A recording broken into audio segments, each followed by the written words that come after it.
Ketakutan dikepung TNI, OPM sebut tembak 3 prajurit, tuduh KKB disabotase. Kelompok kriminal bersenjata, KKB, Organisasi Papua Merdeka, OPM, mengklaim telah menembak 3 prajurit TNI dalam kontak tembak di Kabupaten Puncak. Hal itu menyusul adanya klaim dari OPM, yang mengaku dikepung oleh 120 prajurit TNI di wilayahnya itu. Sayangnya, narasi tersebut dibantah oleh Mabes TNI. Kapuspen TNI, Maijen Kristome Sianturi menegaskan kabar tersebut adalah bohong belaka. Maijen Kristome Sianturi menegaskan tidak ada prajurit TNI yang gugur ataupun yang terluka.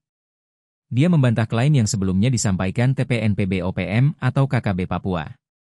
Bahkan kata dia, tidak ada kontak tembak pada waktu yang disebutkan hingga pembiaran terhadap prajurit yang gugur. Untuk meyakinkan penyampaiannya itu, Kapuspen TNI itu juga meminta agar mengonfirmasinya ke level bawah, yakni di Kodam Cendrawasih Papua. Sebelumnya jubir TPNPB OPM, Sebi Sambom, dalam siaran persnya menyebutkan pihaknya menembak gugur 3 prajurit TNI dan melukai 6 personel lainnya.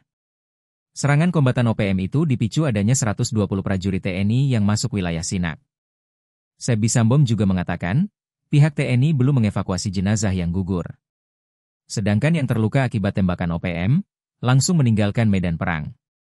Dalam panggung publisistik Sambom juga menuduh pemerintah Indonesia sengaja melakukan sabotase komunikasi dengan memutus jaringan internet di wilayah Sinak.